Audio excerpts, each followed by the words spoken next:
Olha, é fundamental. Acho que a gente não pode falar sobre isso sem trazer as próprias memórias, as próprias histórias.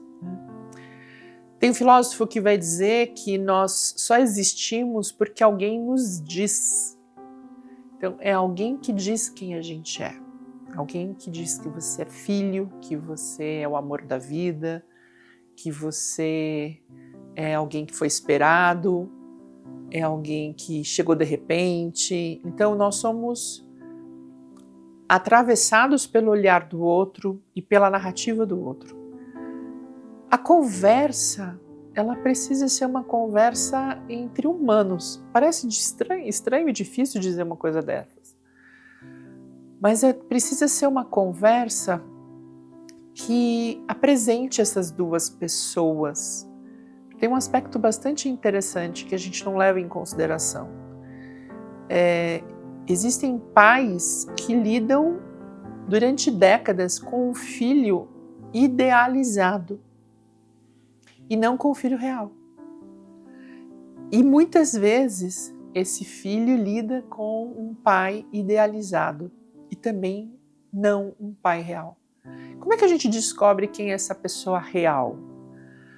Através de uma conversa, né? E essa conversa, ela pode ter inúmeras motivações. Então a gente pode falar, por exemplo, sobre o futebol, a gente pode falar sobre música, né? A gente pode falar sobre a vida, sobre a brincadeira, sobre a infância.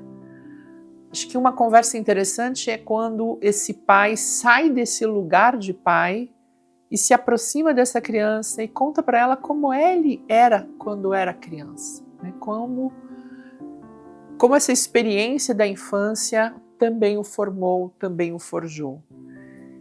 Então, quando os pais saem desse lugar socialmente estabelecido, existe uma grande possibilidade que a gente tenha um diálogo. Então, dialogar é estar aberto à pergunta do outro. Dialogar é estar aberto para uma conversa que a gente não sabe exatamente como vai terminar.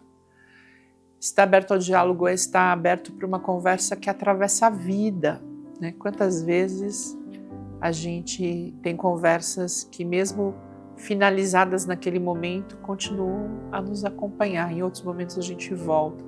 Às vezes tem filmes que aparecem isso, né? As pessoas jogando xadrez, por exemplo, e elas deixam o tabuleiro de xadrez e depois de décadas eles voltam e se sentam nas mesmas posições e retomam aquele xadrez, aquele jogo.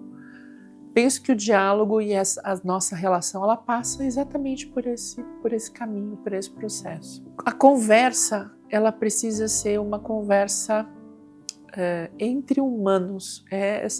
Parece estranho a gente falar isso, mas hoje existe um grande número de crianças, um grande número de adolescentes e um grande número de adultos querendo conversar com a inteligência artificial. E se nós fizermos um levantamento sobre quais são as perguntas que são feitas, qual é a conversa que se tem ali, é uma conversa pseudo-humana, porque a gente não está falando com um ser humano, né? Mas os questionamentos, eles são todos dessa ordem. Como eu sei que alguém me ama? Essa é uma das perguntas que mais aparece. O que é amar? O que é, enfim, quais são as questões existenciais que atravessam a nossa vida? Então, para dialogar, a gente precisa querer dialogar. Não adianta a gente performar. Sabe pai que dá performance, né? Quando tá a família, quando tem um palco, quando tem a visita, essa pessoa se coloca nesse lugar de, nossa, como eu educo. É claro que a gente tem que orientar, mas a educação, ela não vai passar necessariamente pelo discurso, ela passa pela conduta. Então é muito mais assertiva uma observação sobre como você se comporta do que aquilo que você orienta o seu filho, sabe?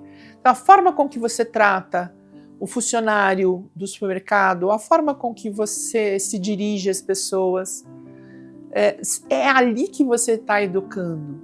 É claro que o diálogo, ele precisa ser uma conversa de parceria. Não é no diálogo que você vai fazer uma orientação sobre conduta, né? Você vai trocar uma ideia sobre as coisas da vida. Então o diálogo ele é um encontro amoroso de duas pessoas, duas ou mais pessoas. E o encontro amoroso porque a gente se expressa e a gente vai dar as mãos na busca da resolução de um tema, né, de um assunto, ou pelo menos da partilha. É no diálogo que a gente se mostra, né, na nossa humanidade, nas nossas fragilidades também. É interessante, né, hoje é um dia muito especial. E hoje é aniversário do meu pai, que não está mais aqui, mas deve estar em outros dos tantos multiversos que existem. Ele era uma pessoa que amava música e a gente ouvia junto e ele contava, né, a partir dessas músicas, ele contava sobre a infância, ele contava sobre a adolescência, ele contava sobre os amigos, né, as coisas boas e as coisas não tão boas que aconteceram. Então é isso. A gente precisa sentir a experiência humana através dessa conversa tão interessante e interessada que é essa conversa dialógica.